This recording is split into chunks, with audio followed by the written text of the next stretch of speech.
Under the April skies of 1990, Liverpool sealed an 18th league championship by beating QPR here at Anfield. No one then would have believed it would be 30 years until the next one. 5 times Liverpool finished as runners-up in what Bill Shankly once called Liverpool's bread and butter, but that was as good as it got. 7 permanent managers tried and failed. There was hard luck, there was near misses, but it felt like it was never going to come back.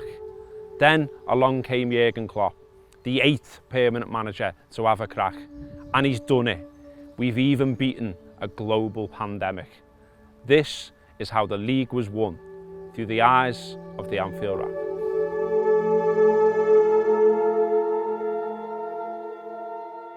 It all started here, way back in August 2019. Norwich came to town for the curtain raiser on a Friday night as we welcomed the champions of Europe home. First half, we were just electric, weren't we? Like, at the races right from the start. Real high intensity, the press was back, wasn't it? Liverpool were pretty good. We know they can be a lot better. They've won 4-1, so that's a positive in itself. And it was a party atmosphere on the Kop. It was just brilliant right from the word go. It was like we won the European Cup last night. The down point of the proceedings on Friday was that Alisson was injured. I hate these injuries. When someone gets injured and there's no one anywhere near them, it's usually really, really bad. And you could feel like the fear around the ground was palpable. I think he's second only to Van Dijk for that happening. I think after him and Van Dijk, anyone else in the team, you kind of go, yeah, you know, you could argue Salah, but you could kind of go, yeah, we can fit him in. I think there was a genuine panic. The first 4 goals came really frenetically. And it looked really good, and apart from the injury to Alisson, there was nothing to say that we were looking anything other than great, despite the fact that it was Mo's first 90, despite the fact that Mane was still on the bench at that time. That's the first 3 points of the 114 that we're going to win this season of the fucking Reds. Liverpool's new stopper between the sticks was soon sleeping with the Super Cup after penalty shootout heroics in Istanbul. But in Southampton, the smiling Spaniard almost went from hero to zero.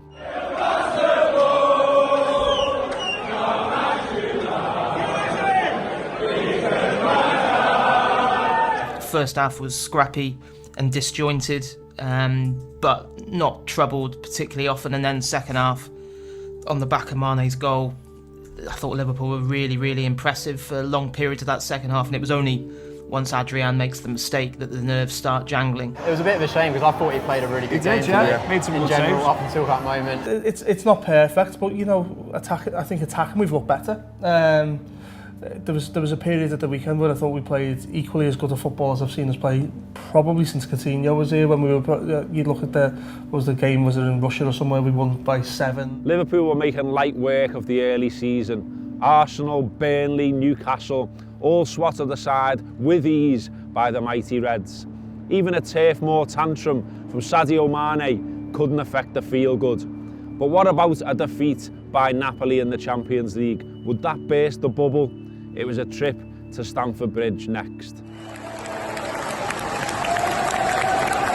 It's always nice to go and beat them in their own backyard, isn't it? Good first half performance, and started the second half, we started bright as well. I thought Liverpool were great until we were knackered, and then I thought we hung on really well. If I'm honest, I thought we hung on really well, I thought we defended really well. And look, there's no 2 ways about it. It's as you said before, going away to Chelsea, 08-09. Huge. It's one of the hardest. Alonso, it's one of the hardest places to go. One of the hardest. As soon as the final whistle went, it was one of those where it's like, oh, thank God. But then I thought about it and I was like, well, you know, this team have done this time and time again now. You know, you fight out these wins. You should see Man United do it week in, week out when I was growing up and come away with the points. So yeah, that's the main thing, innit? September was wrapped up with a trip to Sheffield United, but the early kick-off saw a sleepy Liverpool toiling to take their chances. Thank goodness then for Dean Henderson. The on-loan goalkeeper from Manchester United flapped at Gini Wijnaldum's shot. It was a goal, it was a win, and what people were calling the Devil's Club were keeping the fires burning.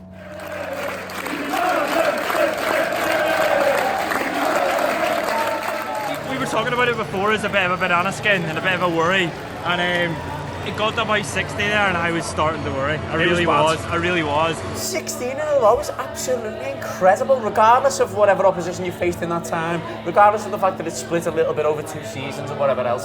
To have won 16 in a row and be 8 clear in September, again, game in hand and whatever else, I'm not arsed right now, is absolutely stunning. Next in the league, it was in-form Leicester City coming to Anfield, and Brendan Rodgers' side pushed Liverpool all the way. But a 95th minute penalty from the coolest man inside the ground, James Milner, gave us a 2-1 victory and made it 44 games unbeaten in the league at Anfield. This team is as good as any team I've ever seen us ever have. It really is that good. Collectively, quality, you know, different. I know the game's evolved, and so you'd expect your number 9 to score so many goals. You'd expect certain defenders to be able to be allowed to clean people out. For example, the game has evolved in that way, but as a collection of players, as a manager, tactics, and that, you know, this team in the last, I'd say for the last 18 months and more, really, this is as good as we've ever had. And it was one of those games, though, then we'll watch back tomorrow, we'll watch on Match of the Day, and you will just go, yeah, we were thoroughly deserved victory, because literally the highlight for Leicester will be very minimal. They scored a goal, but sometimes, you know, we say about we went to Sheffield United, it was a tough game, we got over the line. Getting over the line there today is all that matters. Exactly. Manchester City were dropping even more points. Norwich, Wolves, now Crystal Palace. But Liverpool were under no illusions. We were not going to get any favours from Manchester United at Old Trafford. In all the pre-match build-up, I was like, if we can't beat these now, we're never going to humiliate. I want to beat them. I wanted to humiliate them. Yeah. A win would have been nice, but humiliation was what I was in this for today. And it was 20 minutes in, it was clear that wasn't on the cards. The most frustrating thing about this game is something, if we listen back to all of the shows that all of us did over the last week, we talk about not playing the occasion, playing the game, being more aggressive, giving them more problems to deal with than us. And that was what we needed to do for the whole game, and it just wasn't there. Obviously the Mane one, that if that's, I haven't seen it back yet. If it's a handball, it's a handball. Happy days. That was handball. That's fine. The one big casualty of that goal really was me, because Liverpool score and we get the celebration. Everyone goes mad, and we stood on top of seats, like looking up at the tier above, going yes, and then they bring it back, and you had to like stand down with the tail between your legs and just sort of. That's one of the problems of VAR. Made up for Adam and Lallana, by the way. I will admit to groaning like fuck when he was the fella coming on to change the game, and I went, in what universe does he change this game? And he's fucking scored the goal. I'm absolutely made up for him. After coming back from a very early Harry Kane goal at Anfield to beat Spurs 2-1, Liverpool's sights were on Aston Villa. They were on the road again, but some Reds were worried for this trip, because Fabinho was left out of the starting lineup with worries over a yellow card suspension looming. You look like champions when you play really well, and you look like champions when you sneak things at the end of games, and Liverpool did both today. And I think they have done both in a number of games now, where yeah, they've got their reward late, but their reward has been thoroughly deserved, and I don't think anyone can come away from that game saying Liverpool weren't the better side across the 90 minutes against a side that played well. Similar to Leicester, similar to Sheffield United, a number of other games. Again, I think both goals are messy goals. They kind of just show the grit of this Liverpool team. You see the picture knocking about Twitter of Mane basically getting kicked in the face and sticking his head where it really hurts. And to see that, it's almost more impressive than going there and beating them 3-0 or 4-0, because for most Liverpool teams that I've seen, pretty much every Liverpool team I've seen, there's no way they draw that game even. I watched it on a really weird stream, so it was like stop motion. I saw the ball go into the box. The next thing I knew, the ball was almost nestled in the back of the net. I didn't even have a sense of who'd headed it. It was Sadio Mane, and he wants to win the league more than you. Man City then, a rivalry of the modern age, and a chance for Liverpool to show what they were really made of. City came into this game and they hadn't won at Anfield in the league since 2003. They still haven't. And Pep Guardiola has lost more games at Anfield than he has at any other away ground. Fucking get in there! The Reds are top of the league. The Reds have prevailed against Manchester City. They came, they saw, they got beat, and they can fuck off. Them first 5 minutes, I was so nervous. I couldn't eat a thing today. I felt physically sick. Fucking hell, I was beside myself. What was I worrying about? Fucking 2-0 after 20 odd minutes. Have some of that. The Reds are just magnificent. They are a glorious football team, and we showed it to everyone today. You oil-rich, tactical fouling, tiki-taka cunts. Have some of that. I was convinced that they were going to win. I was just, and you know, that's disrespectful to the quality of this Liverpool side, but I was just thinking, we're too confident. We're too confident going into this game. I think it asked everyone. I was watching all the stuff like, you know, the Anfield rappers doing, I was looking at all the other stuff, and everyone's like, you know, the ground's going to be bouncing, this, that, the other, and I was thinking, oh, is this just the one where they score first, and then we can't get back in the game, and then they do to us what we did to them. I think it gets overlooked that City were actually excellent in the opening 5 minutes. They were really good, and you actually were fearing sitting in the stadium that they were going to get the opener, because Liverpool were under a lot of pressure. But in saying that approach, the fact that they were so offensive, you knew Liverpool in transition are so good that they would possibly punish them, and obviously the first opportunity they got to do that, they used that. And although they scored on 78 and it was a bit nervy in the ground, we were saying before the show, what did they create? What are you looking at going? Alisson's done 3 great saves there, but you looked at stats, apparently they've only had 2 shots on target. Well, so you can, you know, go on about all you want about penalties and all that. You've come to Anfield, you're one of the best teams in the world, but you haven't performed, and we've outperformed you. And in the crucial moments of the game, we've been better, and that's why we're top of the league and 9 points clear of them. An 85th minute goal from Roberto Firmino saw off Crystal Palace and Roy Hodgson at Selhurst Park. And against Brighton, even a red card for Alisson couldn't stop the Reds doing the business once again. And so to the Merseyside derby. Given the gulf between the two clubs in the Premier League, Everton weren't really our business. But it's always a match that matters more. Always a match where you want something great from Liverpool. And we got just that. That team sheet goes in, and the first thing that I want to know is, what does Marco Silva do? What does Marco Silva think? Because he must have gone, oh God. A lad who comes through like the fucking Genk Academy hates Everton more than me. It's unbelievable. I don't think he's Belgian, you know. I think he's from Tubruk on the sly, and that's why he fucking hates them. Divox from Windsor Road. Yeah. The fact that the players that came out played at such a high level, and you know, they barely played any football. Klopp mentions it in his post-match interview that they haven't played, it's not like they played 20 games together, and it looked like everything was in sync. It's just brilliant. It's such a great sign for this intense period we have coming up. All around us, cup night singing, having fun. It's the season, love and understanding. Merry Christmas, Everton. Bournemouth were battered, and then Mo Salah's double won it against Watford. But then came the madness of 2 games in 24 hours. One against Villa in Birmingham, the other in Qatar. That was pitched as a problem for Liverpool, but Liverpool returned home as champions of the world, and they then put in one of the performances of the season away at Leicester City. I thought they looked dead sharp. Like, they mustn't have had a Christmas dinner then. I'm not having it. I'm not having it because I couldn't... It's lean turkey though. I mean, I couldn't move off the couch today, so I'm not having it that day. I had a Christmas dinner at all. That is one of the great Liverpool performances. One of the great Liverpool performances. 4-0 against Leicester. All seen any time you've seen Liverpool wrestling on the road. Never. That's about as good a performance as I've ever seen in my life. We're just incredible, and it's getting to that point now where it's like, what more is there to say? What Klopp has done brilliantly is he's created a team that just plays enough to beat anyone. And that you don't need to be dead like flat out all the time. You just, when you play a boss team, you go flat out. When you play a shit team, you're just a bit better than them. And tonight you've just seen that. Like, that's the second best team in the Football League right now. And we just battered them. A win over Wolves meant that Liverpool finished 2019 13 points clear at the top of the Premier League. Into 2020, victory over Sheffield United at Anfield meant the Reds had gone a full year undefeated in the Premier League. In the Cup, Curtis Jones toppled the Toffees with that brilliant curled goal into the top bin. And then back to the league, Roberto Firmino wins it for us at Spurs. Then it was bring on your Manchester United at Anfield.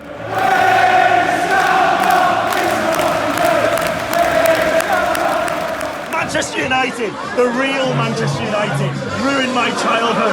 They spoilt my life. Cantona in 96, the treble in 99, goal after goal, last minute winners, all them trophies, all that champagne football. When was it going to end? Then when I became an adult, Macheda in 2009, the misery after misery after misery. And I thought, when is it going to stop? When is it going to end? Well, today it ended. Today it ends. Today it ends. Liverpool have done so much that to so many teams this season.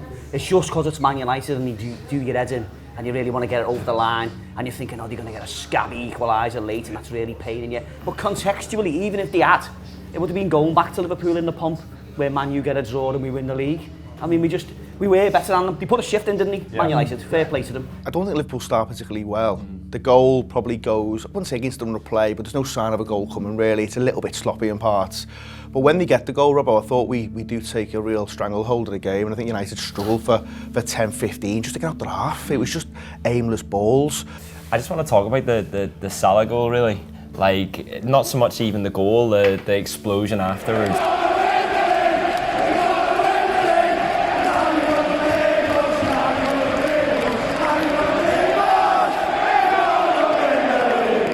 The crowd felt, it was just like a proper moment in Liverpool's quest for the Premier League title. It was brilliant and it was everything that you hoped, and there's a lot to be said for a goal that clinches a 3 points at the end. And as much as it would have been great to absolutely smash them out of sight, there's nothing sweeter than a last second clincher, is there? Do you know what I mean? And the way it what a came great, as well. oh yeah, you know. And it's in slow motion unfolding. As soon as it goes over the top, you think, I know where this is going. After Mo's late goal against Manchester United, we sung it. We're going to win the league, because we all believed then that we were going to do just that.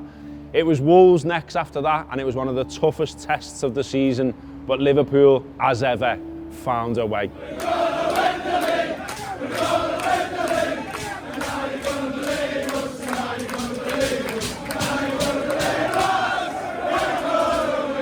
Liverpool 2-1 against Wolverhampton. Liverpool decided it was set for breaking all sorts of records, and that's just an unreal feeling, especially when for so many years we've seen Liverpool sides just be a bit too mentally frail. We're seeing this side now just cruising against teams week after week, and as Andy said before, even when teams drag you down to the level and things like this, Liverpool side can find a way to win. It was mad. We weren't that good. We looked shattered. We weren't that good. We looked shattered. But this is a measure of how good this football side are. They win it at the death. They win it in a way where we're all stood here and we're thinking this isn't happening. To be honest, I was happy to take the draw at one point. It was all kind of looking like, let's just get the point and we move on, and what a fucking idiot I am. All good things come to an end, and the end of February marked the end of an incredible run for Jurgen Klopp's Liverpool. Sarr was the star for Watford as Liverpool lost for the first time in the league in more than a year. Troy Deeney made it 3-0, and after 18 league wins in a row, it turned out that the Reds were human after all. I felt at half-time it was our worst performance of the season. I felt by full-time it might just have been, and I know I'm in the moment, I'm in the zone, but the worst performance of the Klopp era, which is the maddest thing to say. Sometimes football teams are going to get beaten, aren't they? I think the problem was the manner that they were beaten, that it felt like they were bullied a little bit. It felt like maybe 3 seasons ago under Klopp when we went to Watford and got beat 3-0. Do you remember that? Yeah, we just got bullied by Deeney and Gallo. You've got to take it in context of the whole season, and what this football team's done across the whole season and last season as well is nothing short of phenomenal. So they are allowed a bad night. You probably just didn't think it was going to come in quite the manner that it did. Bournemouth at home. Another win for Liverpool, another record for Liverpool. This time, 22 league wins at home in a row, topping what Bill Shankly's brilliant side of 1972 had done. After that, it was Atletico Madrid at home in the Champions League. The Reds lost, the Reds crashed out of Europe, but what was going on in the world around us felt far more important than all that. Coronavirus was taking a grip of the planet, and that game at Anfield should never have taken place. Football stopped, everything stopped, and the UK went into lockdown. Looking down the lens of a laptop and staring at the 4 walls of a flat became the new normal. Our dreams were on hold for 105 days. Yeah, Ancelotti's made a career of this. Fair play to him. Fair play to Everton. I've got no complaints with the results. And to be honest with you, if you think about it tonight, I mean, it was flat. I was there last year for the 0-0 draw, and Liverpool didn't play much better than they did yesterday. I was there the year before that, in between the Champions League semi-final, where they didn't play any better at all. Goodison derbies usually look like that, and that's not a criticism of Liverpool or Everton. That is just usually, if you look back at the games properly, that's how they look. But they sound more exciting because of the crowd noise, and the crowd at Goodison is very good. It really did feel very pre-season. I mean, the only thing that wasn't pre-season about it wasn't a mishmash of an under-23 side. And so it was over to you again, Manchester City. The party was on hold, and it was Roy Hodgson's Crystal Palace next at an empty Anfield. Honestly, it was just unbelievable to watch, and I think like that's the tonic, isn't it? That's what we've been wanting. Like, felt like the Everton match was a letdown, weren't it? Like, we were so excited for the footy to come back. It's a Merseyside derby. We were expecting it to be a bit fiery or whatever, and it was a boring match, if we're all being honest, and whatever. But that tonight, they come back with a bang. He can go all the way here, Willie, and he's got them absolutely on the back foot. Can he pick anything off? Oh. It comes back to him again. It comes to Abraham. Is it over the line? How is it not over the fucking line? No, how is it not over the line? For fuck's sake, referee, you tell me at no point it goes over the line. He palms it away. Come on. That's handball. That's handball. Get in!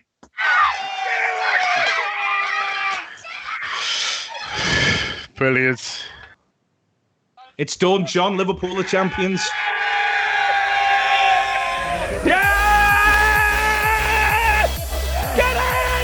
You fucking bastard! We did it! We're on Crosby Beach. It was overwhelming. The last 10 minutes of that game was overwhelming. Like, it was mad. I didn't think I'd feel like that. I didn't know what I'd feel like, but I was genuinely emotional. It really moved.